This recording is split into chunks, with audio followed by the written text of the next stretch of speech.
Good afternoon, everyone, and welcome to this information session. So basically, it's an information session on the Biodiversa and Water4All call. So just a brief outline of the program. We're going to have the opening remarks by our Chief Director, Ms. Vinnie Pillay, and then we'll have two presentations from the call secretariats, one from Ms. Claire, and the other one from Clara. So, and that will be followed by the Q&A session. So we'll take two presentations and then do the Q&A. You can type your questions on the chat box. And then after that, we'll have the two presentations outlining the national guidelines for the call. So with that, you are welcome. Allow me to hand over to our Chief Director, Ms. Vinnie Pillay, to do the opening remarks. Vinnie, over to you. Thanks, Anita. Hello, everyone. Welcome to this ESASTAP session. I think when we have these information sessions, we always need to reflect a little bit about where our South Africa European Commission Science and Technology initiative sits in terms of our cooperation. So as Ms. Mnisi said, this is an ESASTAP event. For those of you who don't know ESASTAP, it's a platform which is aimed at strengthening technology, research, and innovation cooperation between Europe and South Africa. It's been set up for quite a few years in previous framework programs, so it's not a new platform. And we, as the Department of Science and Innovation, use it to share information with our research community on upcoming calls, on opportunities, mobility, etc. So perhaps a few words about the South Africa and European Commission partnership. South Africa and the European Union signed a Science and Technology Cooperation Agreement in 1996. So we've celebrated in 2021, 25 years of this partnership. And the partnership has got stronger over the years, and it's evolved. We've had elements of science diplomacy, we've had policy dialogues, research through the various framework programs, as well as more recently Horizon 2020, and now Horizon Europe. Human capital development exchanges between South Africa and Europe and members of the European Commission. But I think what's important is together we are contributing and addressing current global challenges. We've seen in the recent COVID pandemic, no one country had all the resources to address the issue. The importance of international cooperation was strategic. We saw researchers from all over the world coming together, governments providing support to their research communities to tackle these challenges. And of course, we don't just have the challenge of health and recovery from the pandemic. We also, have other challenges, whether it's around energy, whether it's around climate change or food insecurity. And together we and our research communities, both in Europe and South Africa, have worked together under the framework program. And maybe just to give you some examples of some of the areas that previous projects have been developed, include around marine, bioeconomy, food and nutrition security, sustainable agriculture. And some of the flagships include, for example, the European Developing Countries Clinical Trials Partnership, the International Bioeconomy Forum, the All-Atlantic Cooperation. So these are areas that researchers have been participating, have been engaging, have been having discussions to address some of those challenges that we face. And in this context, from the South African perspective, we are very supportive of our South African research community in this regard. So I'm so glad to see you participating in this info session because it's important. The internationalization of science is very important.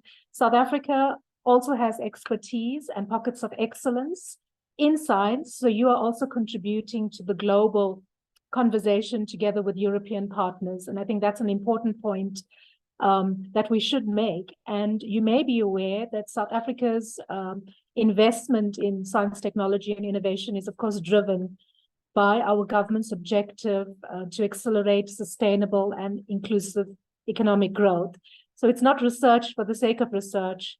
The research needs to have impact. It sits within the priorities of both the European Union, in the priorities of South Africa, and broadly within the African continent. And I think these two areas that you are providing information today, or receiving information, the two topics are not only linked to the United Nations Sustainable Development Goals, but they also are quite pressing issues. For example, South Africa is a water scarce country. So of course, water research and elements of that topic are quite important for us. But also maybe just to say a few words on ESASTAP itself and the network. We have something called the Network of South African National Contact Points, which can be accessed for information. There's various contact points for various areas or various themes linked to Horizon Europe. And if you're looking for partners to engage with, the team here today can also provide you with some of that information. But I just wanted to say a few words to place the strategy of where this cooperation fits. Our partnership with the EU is important for South Africa. South Africa is one of the strategic partners of the European Union in science, technology, and innovation. We work very closely with the DG Research in the European Commission, and these priority areas are also often defined and engaged at Director General level in something called the Joint Science and Technology Cooperation Committee. But I will stop there and again say welcome to everyone to this session, and hand over to Ms. Mnisi and other colleagues. Thanks. Thank you so much, Vinnie. Now we will take the first presentation, which is by the Water4All Secretariat, and that is Ms. Claire. Claire, over to you. Thank you very much, everyone. So I'm going to share the presentation related to the call of Water4All. Okay, should be working. Full screen. Okay, hope you can see well. So thanks very much for the invitation today to present the call of Water4All in more details. So following Vinnie's presentation, I will shortly present the partnership Water4All, which is a co-funded partnership under Horizon Europe, which means that there is funding from the national funding agency and a top-up contribution from the European Commission. Water4All gathers funding agencies, but also policymakers and research organizations and economic actors. It was launched in June 2022 and will last until 2029. And now we are sure that it will last even longer because the European Commission accepted the second phase of the Water4All partnerships. And the partnership will launch annual joint transnational call, which will be launched in September each year. So, as I said, sorry, I cannot see properly. I don't know whether you can see it.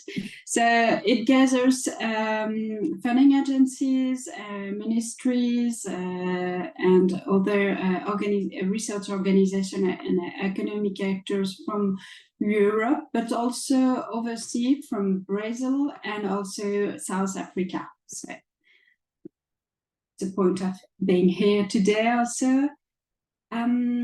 Water4All aims at concentrating the actors of the water research and innovation sectors and the funding of in Europe and beyond to ensure the water security for all in the long term and to foster the matchmaking between the problem owners and solution providers. I'm gonna make it, I don't know. So at the core of the Water4All partnership, there is the Strategic Research and Innovation Agenda, which details the research and development and innovation teams. So there are five teams, scientific teams, which are water for circular economy, water for ecosystem and biodiversity, which is linked to the 2023 call. The third one is water for the future, the most sustainable water management. The fourth is water and health, and the last is water infrastructure. And we have also two additional teams which are a cross-cutting issue, which is international cooperation and the governance. So as you can see, so we have the partnership is organized into work packages, which we call pillars under the Water4All partnerships. So the pillar R is the partnership vision and strategic research and innovation agenda, which is at the core of all the other actions. The pillar B is the research and innovation development with all the joint actions, including the joint calls. We have also pillar on science and policy and user interface. The pillar D, which is demonstrating solution and efficiency, with action related to living life and demonstrations actions as well.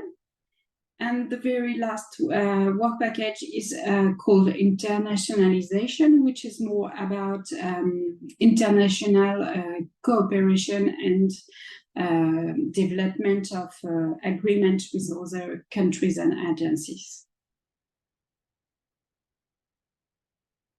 So within the pillar B, as I said before, we launch annual joint transnational call. What does this mean? So we gather funding agencies and funding, and each funding agency funds its national research community. And the European Commission add a co-funding budget, which is linked to the national commitment also. And we launch a joint call annually with a single international evaluation of the proposals. And the outcome of the evaluation will be a one ranking list, and funding agency will agree on funding the best top project following this ranking list. And there are no pre or post selection of the project.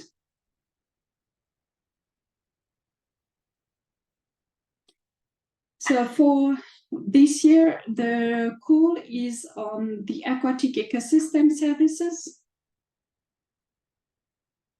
And the call announcement, which was published on the 12th of September, detailed 3 topics. And the first one is mapping, monitoring, and assessment for a better understanding of ecosystem services in a context of changes from local to global change. And there are some examples of subtopics which are relevant within the topic ones, which are enhancing the added value of data in the state and trends of ecosystem services, promoting meta-analysis across scale and existing data set, supporting a transnational network of harmonized monitoring teams building upon the work conducted under other initiative or previous European project. For example, the project previous area nets under the water GPI, for example. The third subtopic will be developing and testing and comparing methodology for the biophysical and monetary valuation of ecosystem services in the aquatic ecosystems. Valuation methodology should reflect stakeholders' perception of value and ensure that users of ecosystem services are involved in the project. And a very last one, subtopic, identifying the operational ecosystem services matrix that consider the interaction between people and humans and the ecosystems. The second topic is understanding and predicting multi-pressure, including the anthropogenic pressures and the impact-response relationships in the ecosystem services through advanced methods and techniques. The subtopics that proposal may cover are assessing the effect of different anthropogenic pressures from the human activities and their cumulative effects on ecosystem and the related ecosystem services.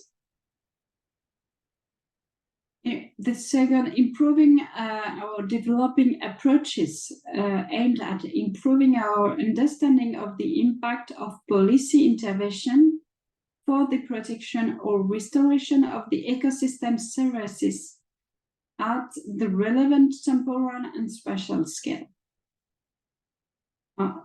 Here we've got, sorry, an editing problem. So the third is developing innovative approaches for the restoration of aquatic ecosystems.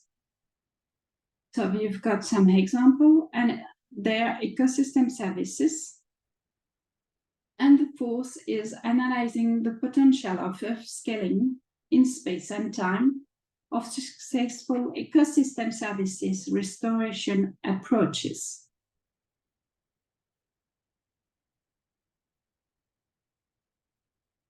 Third topic is on new tools and solutions for a better integration of ecosystem services into the management of the water resources. So this includes proposals that may cover innovative management and governance strategy for integrating ecosystem services into conservation policies and restoration measures. Proposals should build upon the ecological knowledge of local communities to enable their involvement in the co-design and co-implementation of the proposed solution, as well as the One Health approach to better understand the links between ecosystem services and human well-being. And the last one is assessing the performance of different governance systems in supporting ecosystem services, resilience, adaptation to global changes, key lessons, and so on, and developing our understanding of existing barrier or resistance in the implementation of ecosystem services frameworks.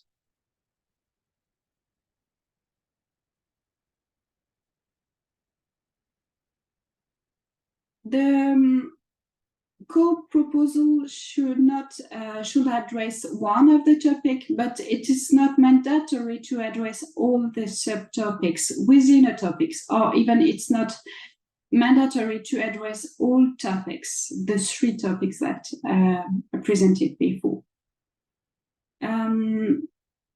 It is possible to submit a comprehensive proposal addressing more than one topic or subtopic. And if you are looking for more details about the core topics, you better refer to the Team 2 of the Water4All Strategic and Innovation Agenda, which is called Water for Ecosystems and Biodiversity. I will show later on the link for this SRIA. And also the two cross-cutting issues, which are themes 6 and 7 of the SRIA on international cooperation and governance, must be considered as cross-cutting issue to all other themes. In addition, applicants are encouraged to check links in the SRIA between ecosystem services and teams, sub-teams, driver, and enabler. This comprehensive approach must be reflected in the proposal.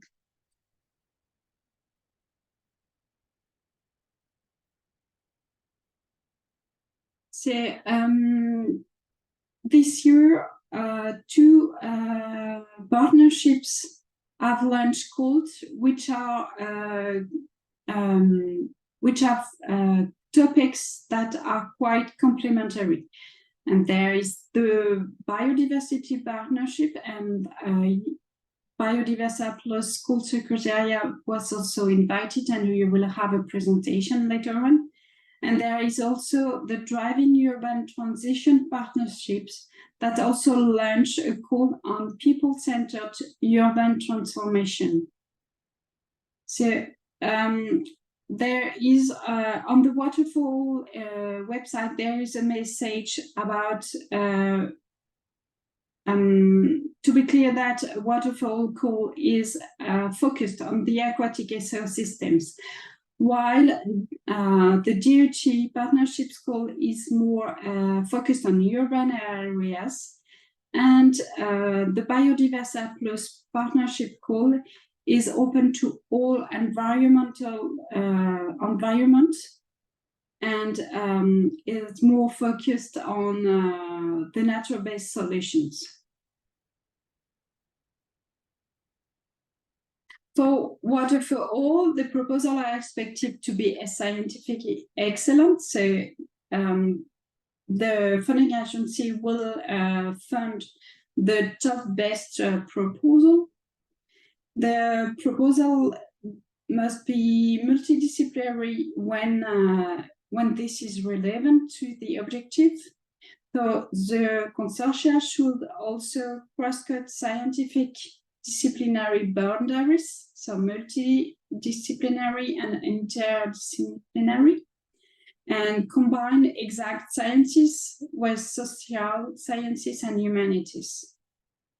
They should demonstrate the transnational added value. So as we say before, it's a joint transnational call. So approaches should avoid focused on local cases or solutions that cannot be used or scaled up somewhere else. And activities are not restricted to Europe unless some national regulation state otherwise. So be careful of the national regulation of the consortium partners. And the result should contribute to the implementation of evidence-based global, European and national water management policies and strategies.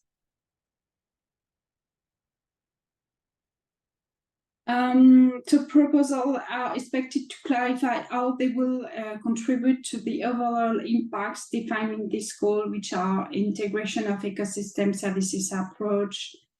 I might not go into more details of this slide.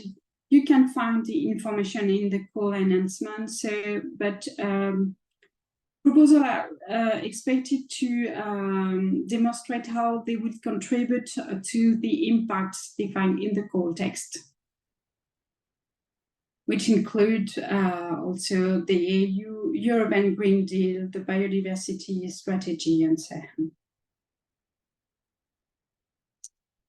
The Water4All call, which was launched this year, includes 2 additional modalities compared to a regular joint transnational call. and also the previous call of the Water4All or of the Water GPR. So this modality is which is called Early Career Researcher, ECR, which is a modality to encourage scientists with a PhD since less than 10 years to coordinate projects of a European consortium. And the second one is an expression of interest to participate in a Water4All knowledge hub. A knowledge hub is a group of experts aiming to translate and transfer the project outcomes into applicable recommendations to support evidence-based decision-making processes targeted to stakeholders and policymakers. This is there is an ESA. So as far as I remember, in this year, South Africa does not support these two modalities. However, the early career researcher applies only to coordinators. So if partners from South Africa participate in a consortium, this consortium can be coordinated by an early career researcher from another country. So this ECR modality only applies to the coordinator. This year, we gather with this call 33 funding performing organizations from 30 countries. From Europe and beyond, with South Africa and also Brazil. We've got, I don't know how many, COMFAP and CNPq from two different, many different funding organizations from Brazil. And we gather 37 million of euro of national commitments, including the European Commission funding. The applicants must comply with the general eligibility criteria defined in the call announcement, as well as the national eligibility criteria defined by the national FPO in their national regulation. In addition to the general criteria, the FPO may have defined a maximum of budget per partner and or per project, the possibility to participate or not in this early career researcher modality or in the knowledge hub, and there might be also other national criteria. So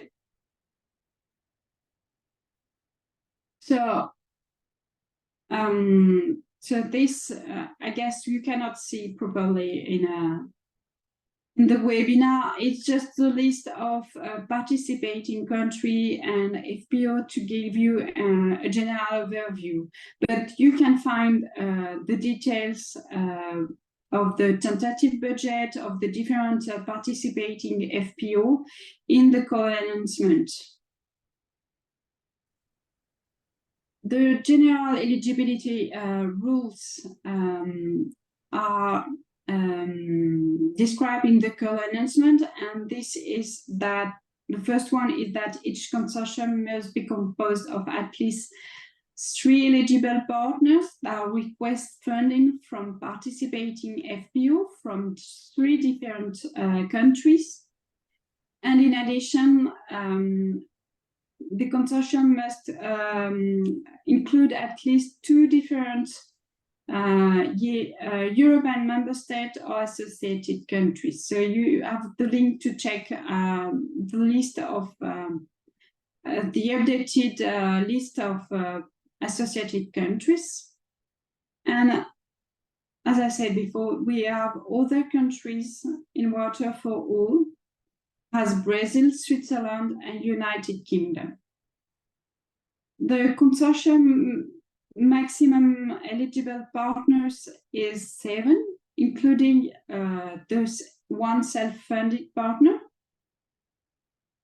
And And this self-funded partner will have to prove their abilities to fund their own activity during the step 2 process while submitting the full proposal in spring 2024.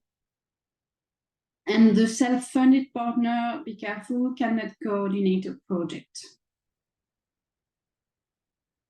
An example of consortium which are eligible or not eligible. For example, if you have Portugal, Italy, and Brazil, this such a consortium will be eligible because there are 2 European member states and associated countries, Portugal and Italy here, and a third country which is participating in the call, which is right in this example, Brazil. On the other hand, if you have a consortium, for example, with France, Spain, and Cyprus, this is not eligible because Cyprus will come as a self-funded partner because Cyprus is not participating in the call, and then you have only 2 different European member states and or associated countries, France and Spain, but you don't have a third one. The project in the waterfall call should last 3 years, and the consortium coordinator must be eligible for funding by FPO.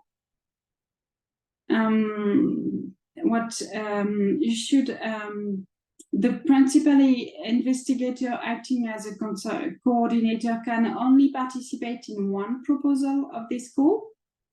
He cannot participate in another proposal, or neither as a coordinator or as a principal investigator. And I think that a proposal must be written in English, and you should also be careful about the distribution of the workload among the partner. No partner shall have more than 50% of the specimens, and similarly, partners from the same country shall not have altogether more than 50 specimens. The call is a 2-step procedure. The step 1, which is mandatory because you cannot enter at a later stage into the procedure of submission of a proposal. So for the step 1, you should submit a 7 pages pre-proposal. There will be an eligibility check by the call secretariat and also by the national funding agencies, and then an evaluation by an independent panel according to the criteria excellence and impact. And for step 2, the applicants will be invited to submit a full proposal. There will be again an eligibility check by the call secretariat as well as the funding agencies. And the evaluation will be carried out by the independent evaluation panel according to the criteria excellence, impact, but also quality and efficiency of the implementation. And the final threshold for the final score will be 10 out of 15. Below, there won't be, the proposal won't be funded. So the timeline, the call opened on the 12th of September, and the first step will close on the 13th of November for the pre-proposal.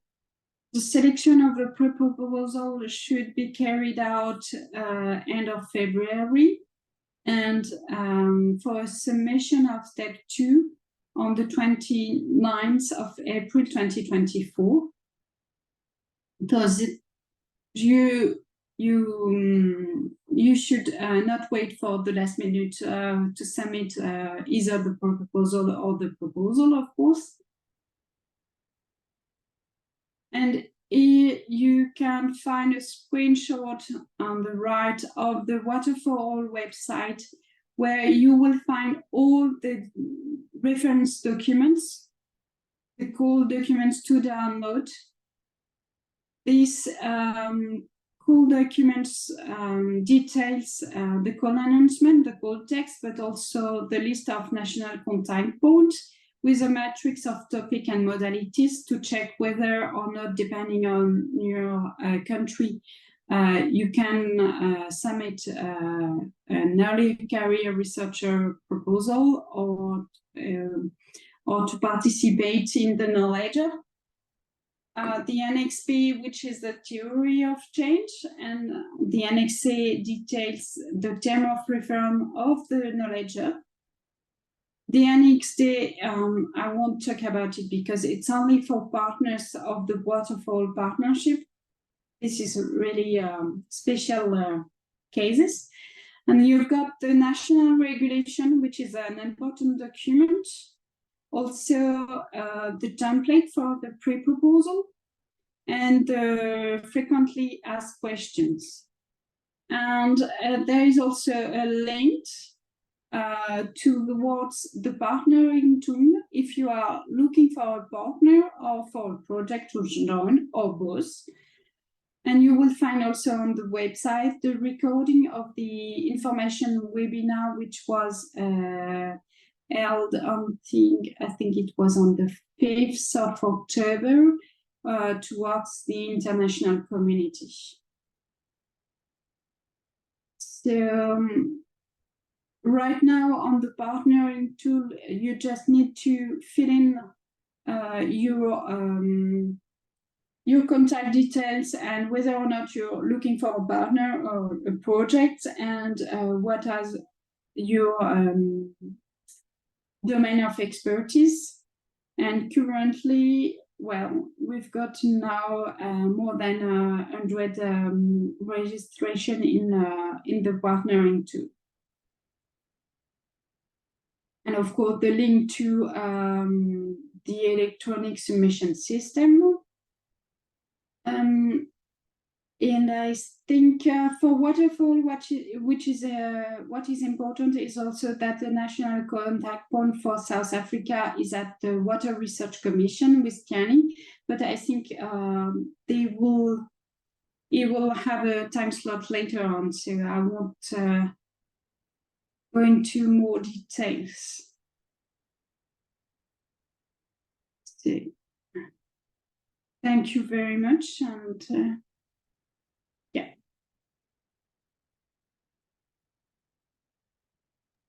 I think we're gonna take the questions later on after Biodiversa was, am I correct? Yes. Okay, so I give you the floor. Okay, thank you so much, Claire, for the very informative presentation.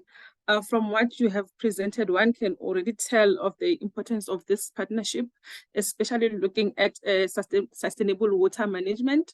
So we'll allow for questions after the next presentation.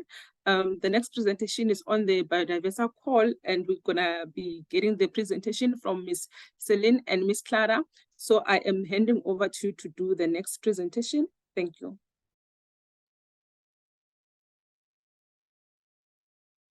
Thank you very much. Celine, it's not the presenter mode. Yeah, perfect. Thank you. So thank you very much, and good afternoon, everyone. So I will present very briefly the partnership Biodiversa Plus, and then the scientific content of the call we launched early September, which is on nature-based solutions for biodiversity, human well-being, and transformative change. And then I'll give the floor to my colleague Celine about the call process and the evaluation process. So very briefly, what is Biodiversa Plus? It is the European Biodiversity Partnership that is co-funded by the European Commission under the framework Horizon Europe. The overall mission of Biodiversa Plus is really to support excellent research on biodiversity with an impact for both society and policy. It was launched 2 years ago in 2021, and it should last for 7 years.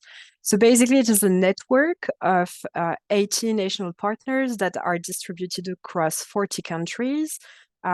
so mostly in Europe, but also beyond Europe. And so the members of the partnership are either research actors or policy actors. And so this includes Ministry of Research, Ministry of Environment. It includes research funding organization, but also agriculture and environmental protection agencies. Next slide, please. We have a portfolio of activities, so I won't go into too much details here because we're a bit short in time. But what is the core of what we do is the promotion and support of research and innovation programs and projects. And so the launch of joint calls for research proposals fell within this this activity or this stream of activity. So Biodiversa Plus is planning to launch 6 calls throughout its lifetime. So it's about 1 call per year. For each call, we are aiming to fund about 30 projects. And this represents over 40 million euros reserved for each call. And so the call we launched this year is the 3rd call. We do have other activities. So there are all summarized on the wheel on the right. So one is about the promotion and support of transnational biodiversity monitoring. There's another one closely related to the call we're launching this year about the promotion and support of nature-based solutions and the valuation of biodiversity. We also act really at the science policy interface to connect research programs with policy. And we also reflect a lot on the internationalization of the European research and innovation landscape. Next slide, please. Thank you. We have an overarching strategic agenda, which sets up the vision of the partnership, and it guides pretty much all of our action.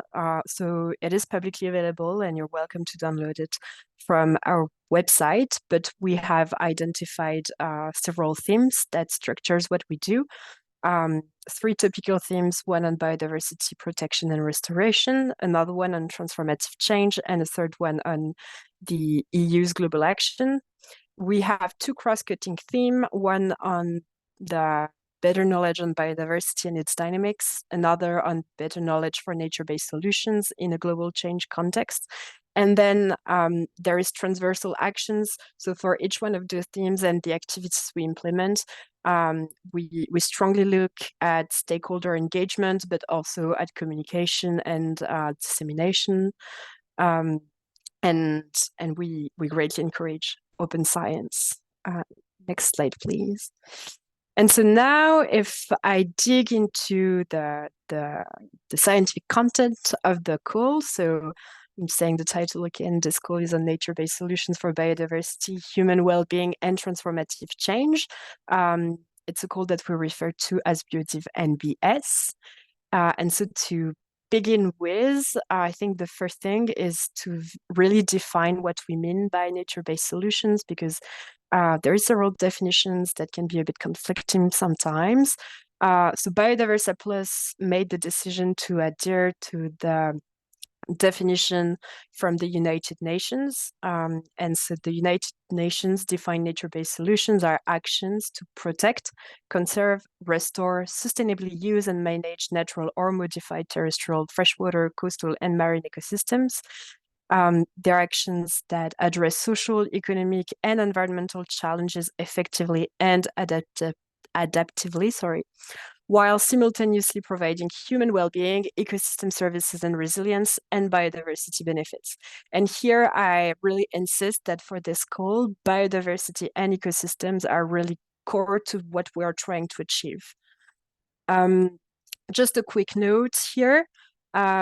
Innovations or tools that are not necessarily labeled as nature-based solutions currently, but which are fitting this definition, are absolutely welcome under this code. And next slide, please. Thank you. So the general objective, the main objective of the Biodiversa and NBS call is to support research on biodiversity, to gain a better understanding of the tipping points and trade-off and underlying mechanisms affecting nature-based solutions and their successful implementation with respect to the benefits for nature, human well-being, and societal transformation. So globally, regarding the scope and the expected impact, so we are welcoming research proposals that are conducting studies in any parts of the world, really, and in any kinds of realms or environments, so terrestrial, marine, coastal, aquatic, etc., etc. So this is at the level of the call. However, there might be some restrictions that may apply at the level of each funding agency. So if you partner with some other researchers from other countries or region of the world, they may have restrictions at the level of their funding agencies. So this must always be verified. Generally, we're expecting projects to be interdisciplinary, so integrating natural sciences and humanities, social sciences, natural sciences, social sciences and humanities, as well as technical science, where relevant, of course, so depending on the research question, but it's important to have all the relevant disciplines and backgrounds represented within the consortium. And we are also expecting projects to be transdisciplinary and cross-sectoral, so they must involve non-academic stakeholders at different stages of the project.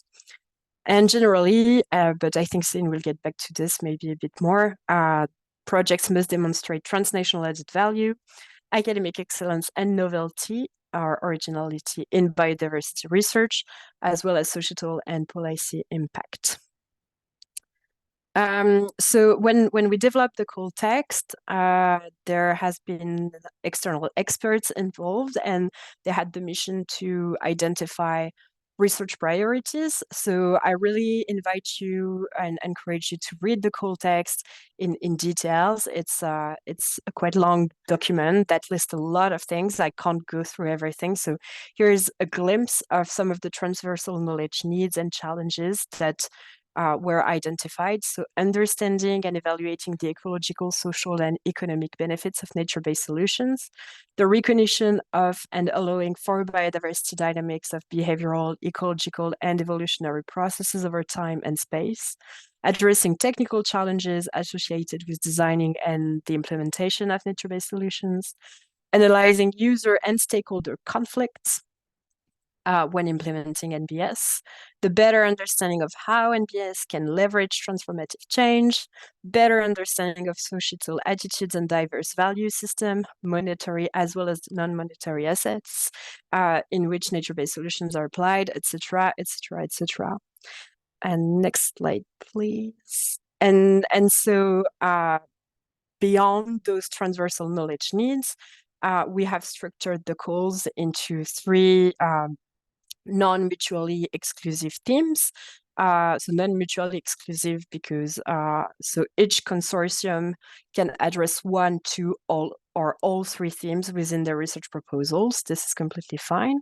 Biodiversity is at the heart of every single theme. And so the first theme, theme A, focuses on the multiple links between the different goals of nature-based solutions. And it focuses especially on jointly improving the well-functioning of the ecological system with human well-being. So here we're really looking at the synergies and trade-off of NBS in the context of human well-being and nature. The second theme, it addresses cross-sectoral approaches to both direct and indirect drivers. So for example, climate change, habitat loss, invasive species, pollution, etc., etc. So all those drivers which negatively affect biodiversity. And the last theme, it addresses the contribution of nature-based solutions for just transformative change, but also just livelihood. And in this theme, there is a specific regard to identification of the barriers to transformation. And I think that's it for me for now, and I'll give the floor to my colleague Céline. Thank you very much, Clara, and hello everyone. So now I would like to give you more information about the types of project funded, but also about the expectation from the projects and some useful resources. So first about the types of projects. In Biodiversa Plus in general, we fund medium-sized projects with an average budget between 1.2 and 1.5 million euros. It's only an average. There is no minimum or maximum. And in average, there are 7 partners from different countries. But here again, it's only an average because the minimum requested is 3 partners. So it's a good opportunity to be part of bigger transnational research projects and to join forces with other teams. As already said by my colleague Clara, but I think it's important to repeat it, is that the project should be scientifically excellent, multidisciplinary. Also, they should demonstrate a transnational added value. They should engage with stakeholders and they should demonstrate political and societal relevance. So all these expectations are at the level of the whole project and not at the level of each research partners. But you need to make sure that you have the right expertise in your project as a whole. And that will be evaluated by an evaluation committee by some specific assessment criteria. And so you should know that proposal will be judged both on scientific excellence and also on the impact on policy and management issues. So it's really important to address both aspects. Some useful guidance to help you to build your project. So the first guidance document is the stakeholder engagement handbook. It can help you to identify the stakeholder to be involved in your project and also when they should be involved and why and how. So it can improve the impact of your work. The second guidance document is a guide on policy relevance of research. It gives more explanation and it gives a definition about the policy relevance and how it is evaluated in the Biodiversa Plus calls. And it helps to identify the most relevant policies and policy-making bodies for your research project. The third guide is a citizen science toolkit. So here it's to better understand what is citizen science, what are the benefits of citizen science, and also how to overcome the most challenges with that. And the last guidance document is about data management, open data. So applicants are requested to submit a data management in step 1. It's a preliminary data management. And in the full proposal, you are invited to submit this time a real data management plan. And so you can have more information in this guidance document. I would like now to go more into details about the call process and the eligibility rules. So it's a 2-step procedure. In the first step, you need to submit your proposal online by 10 of November. And then the result of the first step will be communicated to applicants mid-February. And if your proposal is invited to step 2, then you will need to submit your full proposal by the 9th of April. And here the result will be communicated to applicants by late September 2024. So it will be some recommendation for funding. And if your project is funded, it will be necessary to start between the 1st of December 2024 and the 1st April 2025.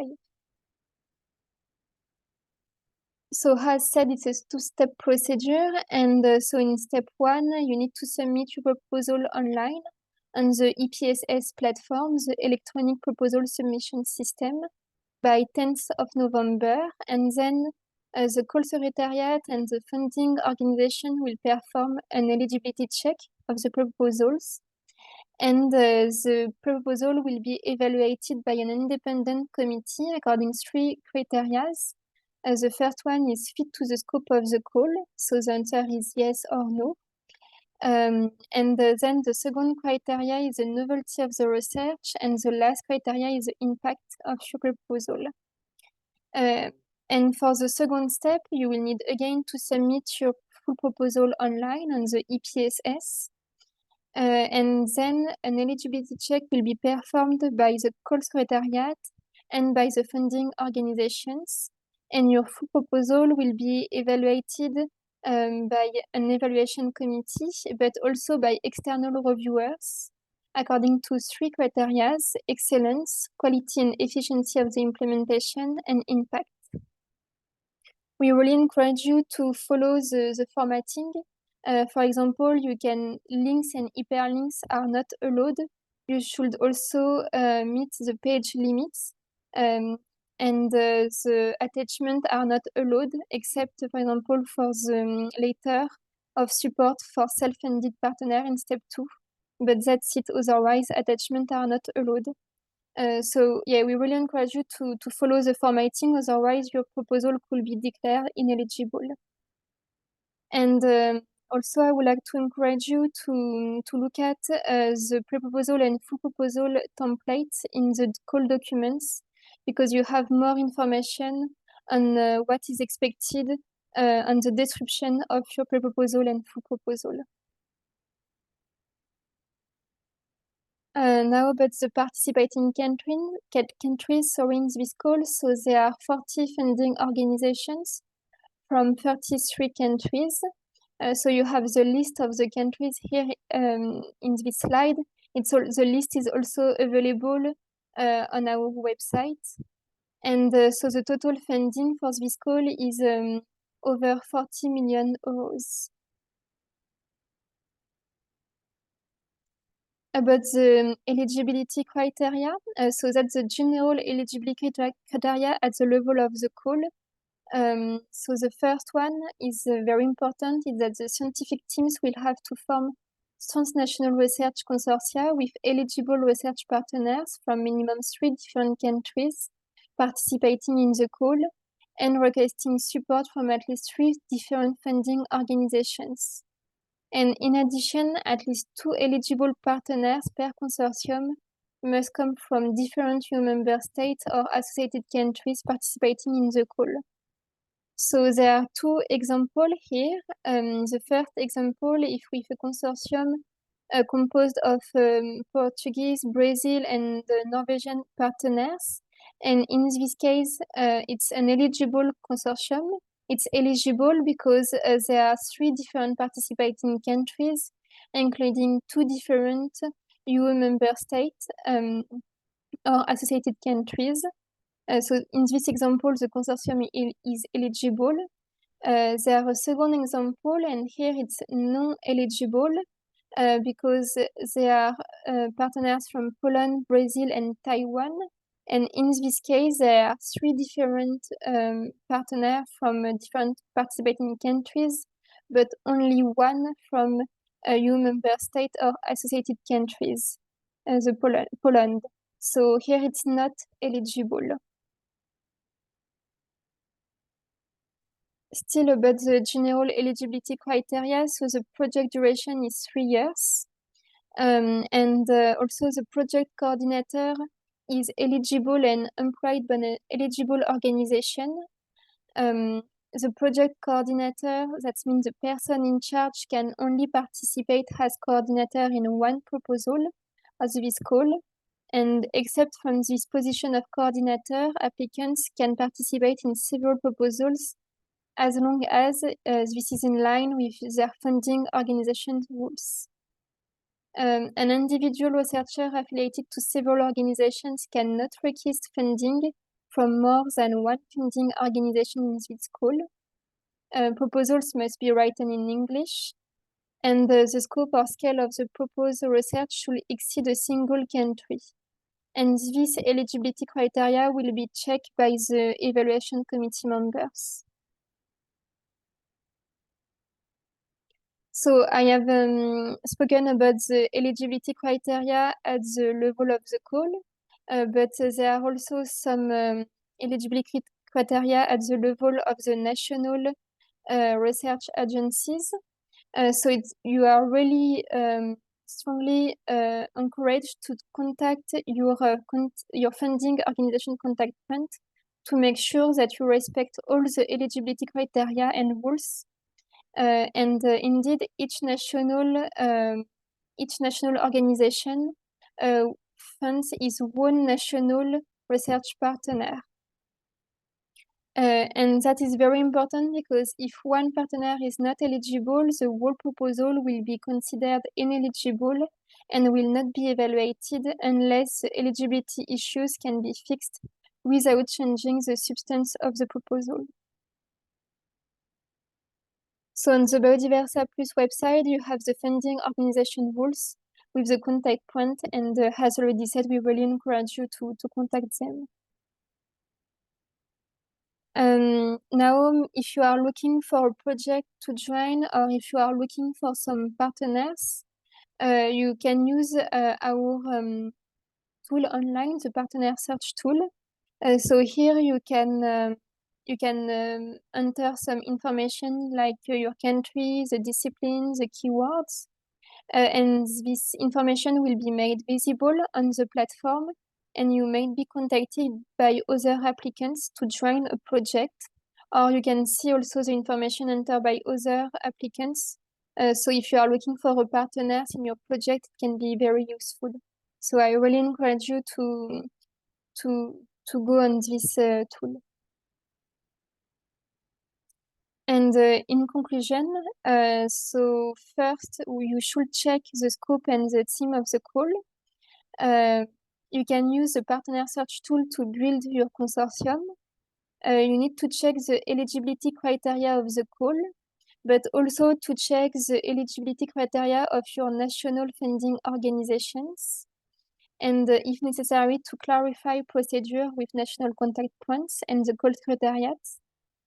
Then you can elaborate your proposal according to the call documentation and the instruction provided in the proposal templates and in the guidelines for applicants. And finally, you need to submit your proposal on the EPSS by the 10th of November. And so here you have our email address to contact the call secretariat. You have also the email address to contact Tavi, who is in charge of the EPSS platform. So in case you have some technical issue, don't hesitate to contact him. Thank you very much. I think that's it for us, and we will be pleased to answer if there are any questions.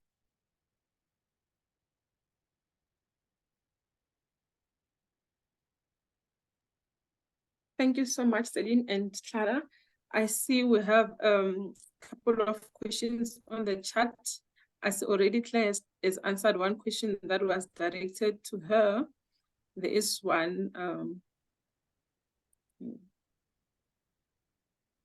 think most of the questions actually for the DSI.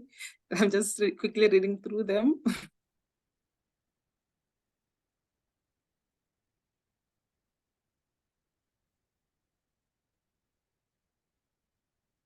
Yes, there's actually one from an anonymous attendee. So I'm not sure if you'd like to answer it live or you would rather type the answer, but I'll read the question out. It's thank you for the presentations. Just to clarify, does the biodiversity component include research on natural resources, e.g. plants, as a source of compounds to resolve the health well-being of people? So that is the question. Maybe I can take this one.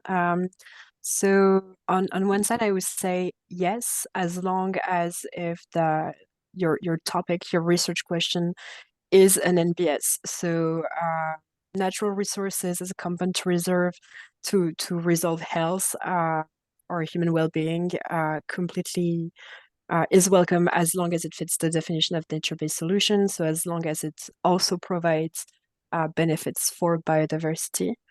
But in general, I can't give you a final answer because it will not be our responsibility as call secretariat to assess if your proposal fit or not the scope of the call. This will be done by external experts that will be the evaluation committee members. And so they will evaluate the fit to the scope of the call based on the information provided in the call text. So really, it's your responsibility to make sure your proposal fits and corresponds to what is expected within the call text, I would say. I hope that was clear. Thank you, Clara. I hope the answer was clear. Let me just quickly browse and see if we have another one. Oh, yes. So the one that I see from anonymous attendee as well. So they're basically asking if they can apply for both the Water4All and the Biodiversa calls. I want to take this one. So double financing is not allowed. So we can't both the Biodiversa Plus and Water4All can't fund or finance the same cost within a research project. But maybe Céline or Claire, you would like to complete. Some funding organization may prevent double submission as well. In theory, we're not expecting proposals to be submitted to either call, or to both call, I mean. Ideally, you should pick one. Thank you, Clara. Does Claire or Céline want to add or? No, not much. I do agree with Clara. We have not exactly the same scientific scope. So the same proposal should not fit in both call anyway. So you should choose. Thanks.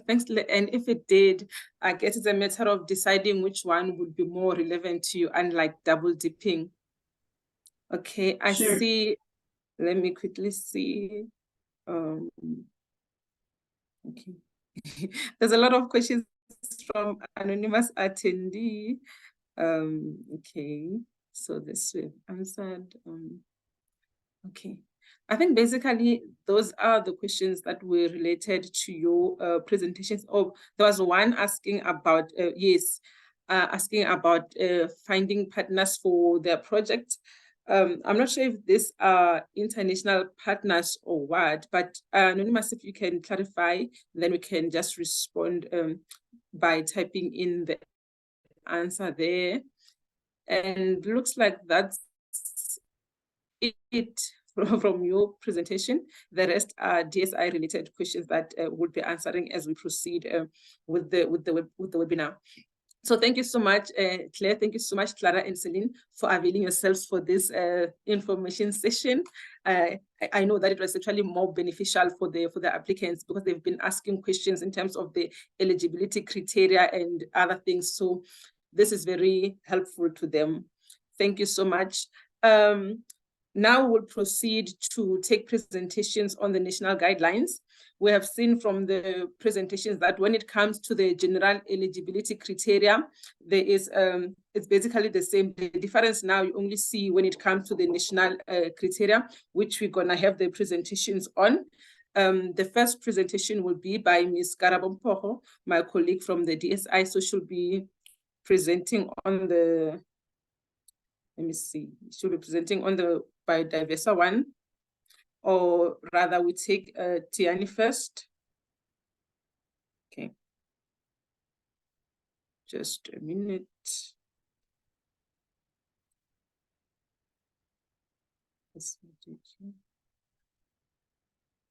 Okay. Okay, here we go. Let's take the presentation from Tiani. Yes, Tiani will go first and then Karabo will follow. So Mr. Tiani Chauke, he's the call secretariat based at the Water Research Commission. He'll do the national guidelines for the Water4All call, and then he'll be followed by Ms. Mpho, and then we'll do the Q&A after those two presentations. Over to you, Tiani. Thank you. Thank you very much, Ms. Mnisi.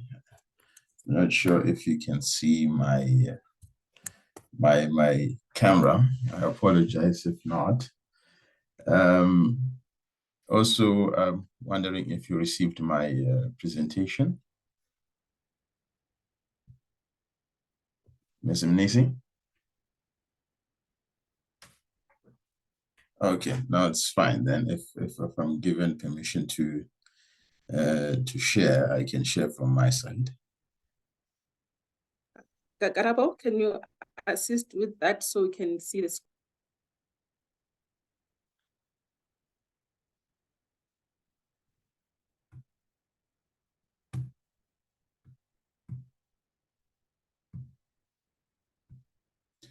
All right, colleagues, I think I've just shared from my side. Can you please confirm if you see my presentation? Yes, we can. All right, thank you, colleagues. My name is Diani Jauge. I'm with the Water Research Commission. I am responsible for international projects as well as partnerships with the WRC at both the national and international end. So thank you very much for this opportunity. As restated by Ms. Mnisi, I am managing the Water4All program and projects on behalf of the WRC and the DSI in South Africa. In that respect, I'll just talk about the national rules and regulations, but just outline maybe one item in terms of the WRC and why we're involved in this type of programs. Now, the WRC comes from, well, it actually turned around about 52 years this year. It was established in 1971 from a Water Act called the Water Research Act. This was after a period of drought in the country, and the main reason was to have an organization that would develop the intelligence around water and sanitation matters in order to prepare the country when it comes to such issues, so that in future the country would not suffer this type of issues around droughts, water accessibility, water quality. So this is why I established a report to the Department of Water and Sanitation, and therefore thus we do research in all water-related activities, including issues of climate change, sanitation, water and food nexus, and so many else. In this respect, we have a mission to have rather science-based decision-making, water science-based decision-making at all levels, nationally and internationally. Other aspects of our mandate around the following key items that are just highlighting here. Now, I won't speak to all of them, but I want to speak about the issues of promoting coordination, cooperation, and communication, stimulating the fund and water research priorities for the country.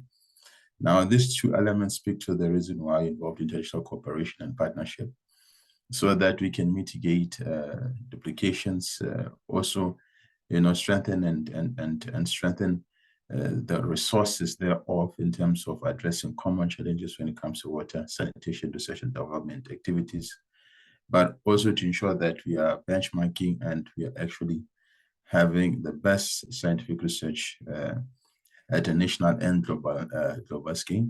But again, of course, issues of sharing knowledge and sharing resources and strengthening transnational cooperation is quite important for us. So those are one of the main reasons why we're under this sort of programs and partnerships. And I think these are mainly the type of points that international cooperation is quite important when it comes to research and development activities. Now, the rules for South Africa when it comes to Water4All project, some of you all may have seen them, but they're available for download at our website. The WRC and support is supported by the DSI in this participation in the Water4All program.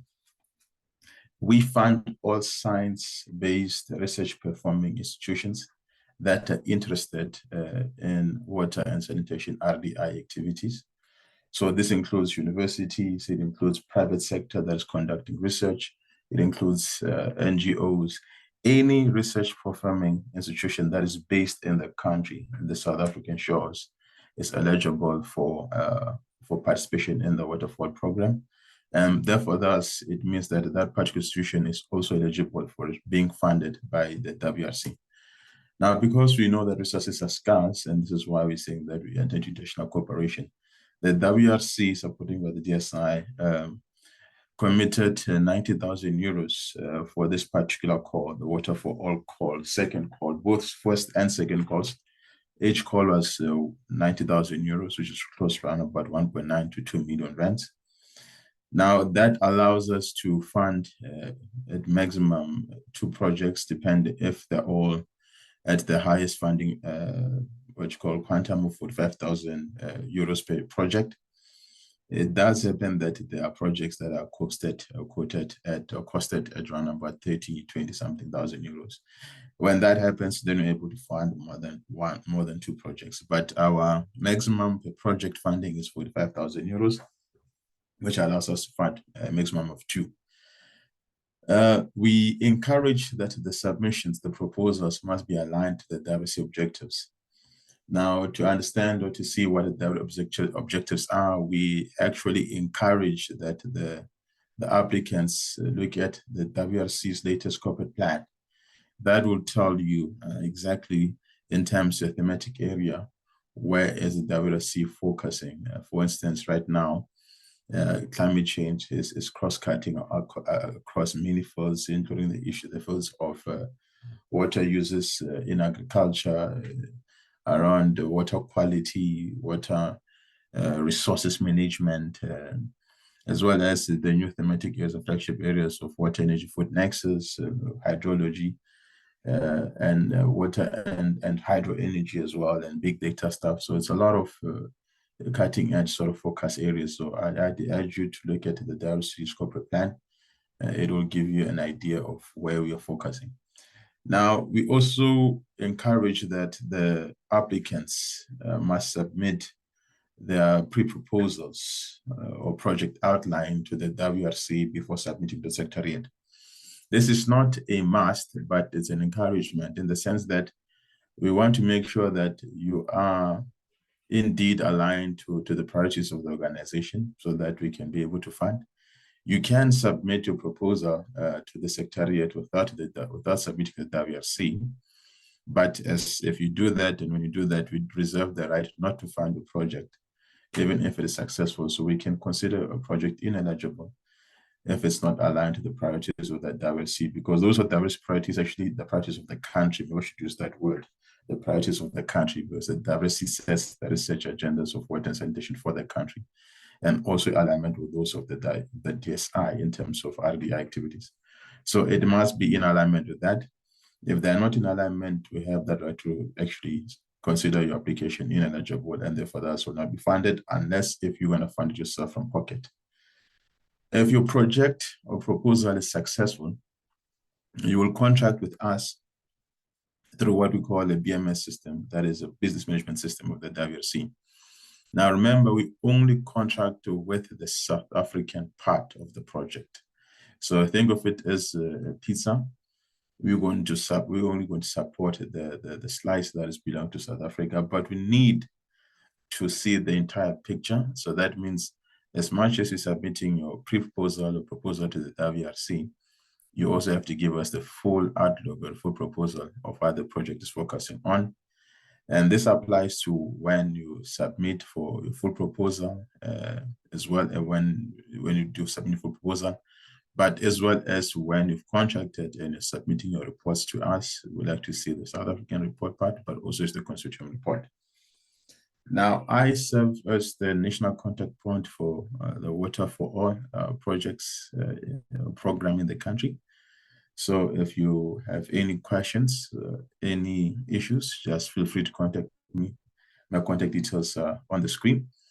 This presentation will be shared, it's been shared already with Ms. Anita, and she can circulate it to the colleagues, just if you need to get my contact information. Thank you very much for this time and to be able to talk to all the colleagues about these opportunities. We've already went to the second, as already mentioned earlier, that there's the second call that is out to narcotic services. And I imagine that I hope that a lot of the applicants are already busy with the proposals and submitting them. And we received a few, we'll receive more. And we look forward to strengthening cooperation and transnational, international cooperation in the area of water research and innovation across the sector and at a global scale.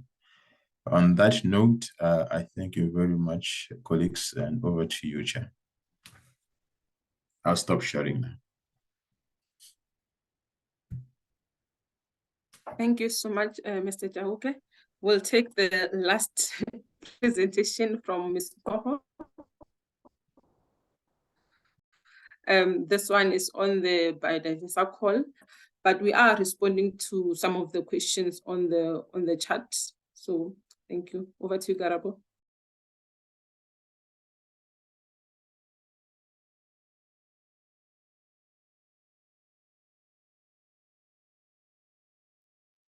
Okay, am I audible?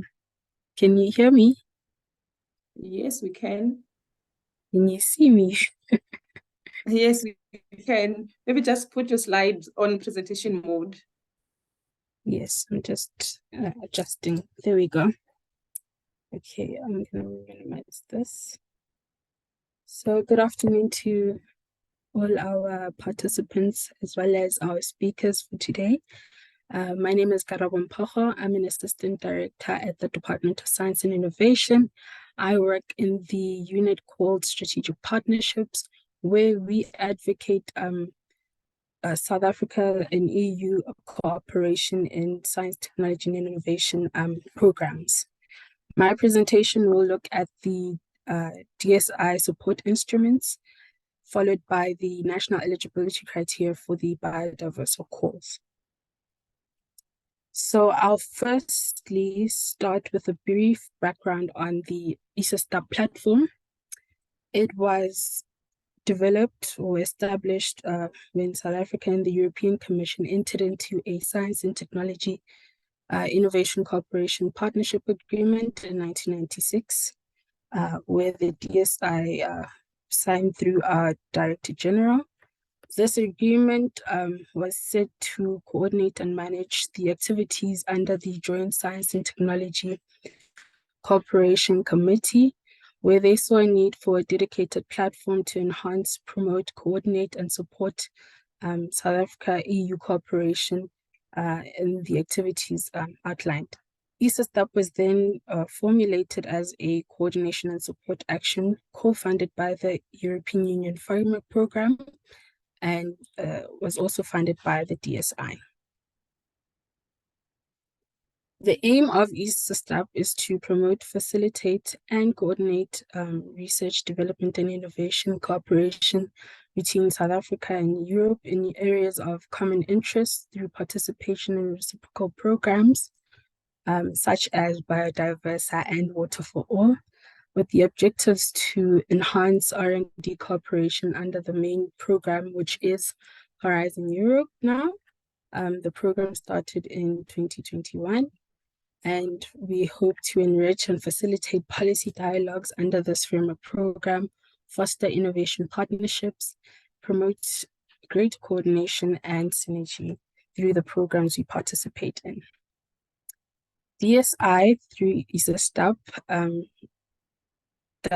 conducts its mandate through awareness raising and information sharing through the website. We also have info sessions throughout the year. We have workshops and also distribute information through marketing material that we share during events and our exhibitions. We also have an advisory and technical support system through our National Contact Points network. We also have the ESASTAP desk, where we respond to inquiries about calls and events. We also have an office in Brussels, where we have a senior science and technology representative by the name Ms. Yudi Mabuza, who is responsible for information gathering and advises the DSI on which EU programs or activities South Africa would benefit most from. We also work closely with our DSI line directorates, who guide us in terms of what programs or projects to participate in and whether they align to our national priorities. as set out through the white paper and the Decatur plan. We also have partner matching services, where we organize and participate in events, where we're invited to and support innovators to participate in brokerage events, where you can find partners locally and internationally. We also have financial support through seed funding for South African researchers and innovators who are interested in participating in project finalization meetings and other international engagements. We also have co-investments on approved projects. So if your proposal gets approved or makes it through the two-step evaluation processes for both Water4All or Biodiversa, the DSI, as the National Funding Authority, will explain the process in terms of how the national funding will be dispersed. We also have cost action seed funding. This is where the DSI funds travel costs to South African researchers for their participation in cost actions, activities, and we require certain documentation in order for this funding to be approved.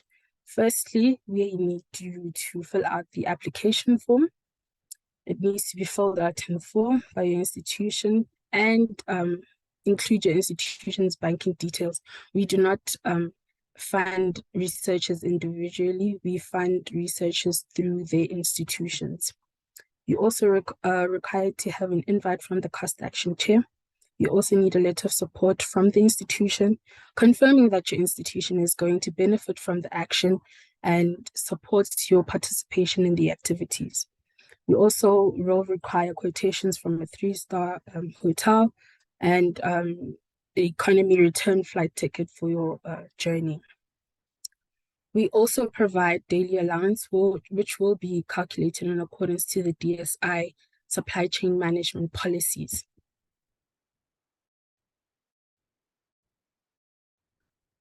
So that wraps up. Now move on to the criteria for the calls. The Biodiversa nature-based solution call is open to working researchers residing in South Africa and affiliated with a recognized higher education and research institution, such as a university, universities of technology, or science council.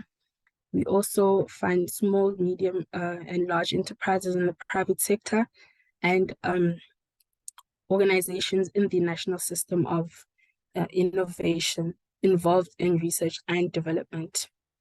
It is compulsory for South African lead researchers or principal investigators based at historically advantaged institutions to SMEs and large companies to include as part of their research teams a researcher from any of the mentioned historically disadvantaged institutions that are published on the call criteria. Proposals submitted by an applicant based at a historically advantaged institution without a research partner from an HDI will not be considered eligible. The research partner from the historically disadvantaged institution, in this case, can serve as a co-applicant in the proposal, should the need be. Applicants based at HDIs can act as project investigators and submit proposals without the involvement of or partnering with researchers based at historically advantaged institutions if they prefer. We consider 8 universities as historically disadvantaged in line with the Department of Higher Education and Training, the November 2015 ministerial statement on universities.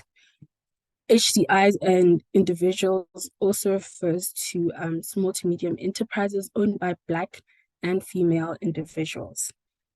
So if you come from an institution, from an HDI, you do fall under this criteria. The inclusion of emerging researchers and youth innovators is also strongly encouraged. The total DSI funding for the call amounts to 400,000 euros with a minimum of 100,000 euros per project. So should the case be that 4 proposals make it through for funding, DSI has the right to cut the funding to a minimum amount. However, we have rates for our co-investments. So for universities and research institutions, the rate is 90% of the requested funding. And for entities or private sector applicants, it is 80% of the requested co-investment funding. We also have eligibility of costs, types, and their caps. DSI will cover personal costs, including master's students and PhD bursaries to be incurred during the project implementation. So as the DSI, part of our priorities is to capacitate students and projects that we fund. So research institutions looking to apply for funding are encouraged to involve students in their projects. Each project will then go through a financial negotiation process with the DSI to finalize the exact percentage of funding and to finalize what the funding will cover. The funding will then be transferred in tranches in accordance to the project duration. And the following costs to be covered are your daily subsistence allowance and your travel, your accommodation. The DSI will cover travel costs in line with the guidelines of our supply chain management regulations. And for any consumables, for the implementation of the project, consumables acquired before the start of the project will not be considered. So it is important to make sure that your budget accounts for everything that you need during the implementation based on the 3-year contract that you will be signing with the DSI. So that makes the end of my presentation. We encourage you to visit the following websites, familiarize yourself with the information there, contact us at the following email addresses. We do our best to respond to all queries in time. And once the ESASTAP website is up and running again, we encourage you to subscribe to our mailing list and also to follow us on our social media platforms where we share information on our events and the calls that South Africa is part of through the DSI. So that's it. I thank you.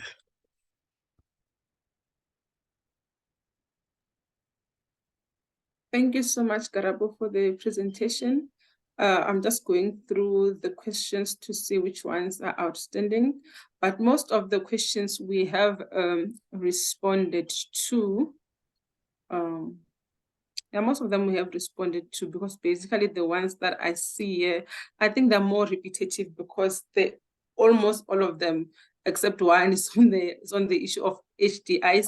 So the HDIs include the 9 universities, if we are talking about universities, but then it also includes, when it comes to historically disadvantaged institutions, that's where now it includes the SMEs, which are like Black-owned female individuals. So I hope that answers your question, and I'm gonna go ahead and mark that one as responded to. So basically that is it. Garabo, are there any questions from the chat that you would like to answer live? I don't see any questions for Mr. Jauke. I think we've addressed all the questions. I have been trying to respond to all of them during the presentations, but again, should you feel that you have some unanswered questions, you're more than welcome to email us directly at the email addresses that I've just shared. We will also make sure to share the recording of the session and also ask our presenters to share the presentations that they've delivered today. Yes.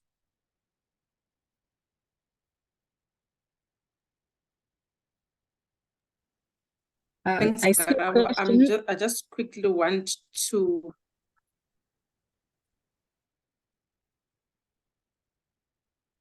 I see a question from Mohammed. I'm not sure what the question is. He is talking about the IPR case. I'm not sure if you can spell it out in full for us so that we can address his.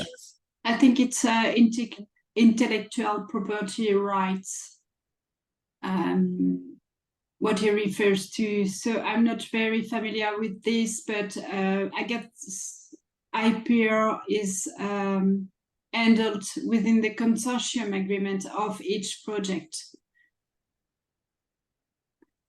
Yes, so consortiums are required to have an agreement in terms of how the IP will be shared. And so it is important for that to be discussed before project funding is finalized in order to avoid any issues down the line. Once the project is up and running, consortium partners may, should they choose to have a consortium agreement that outlines what happens to the IP of the project. I'm not sure if I've answered your question.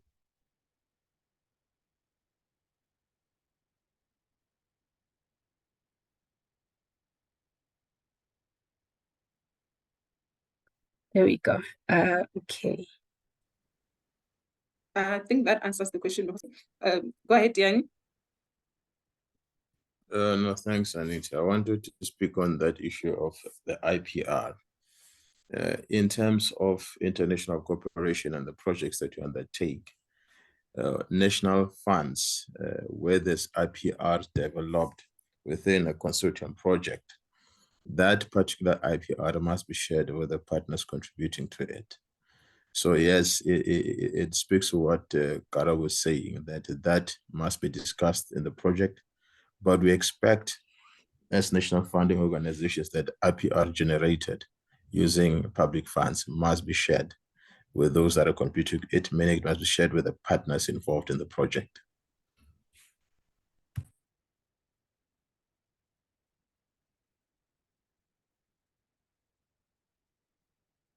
Okay. Thank you so much, Diane. I trust that the question has been addressed. I don't see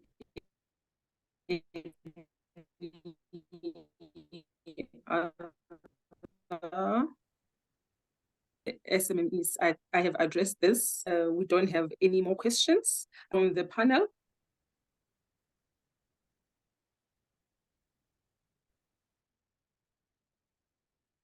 Okay.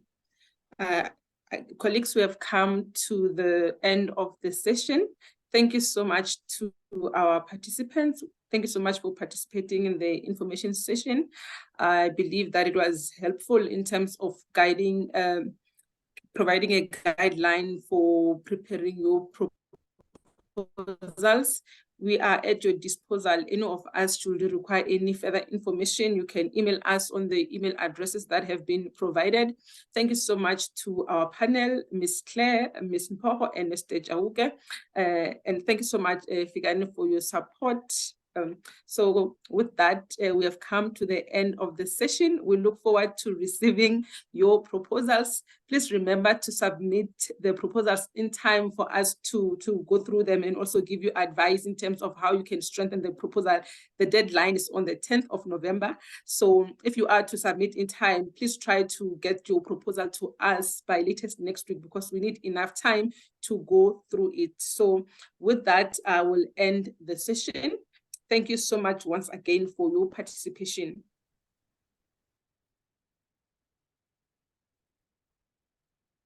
Thank you.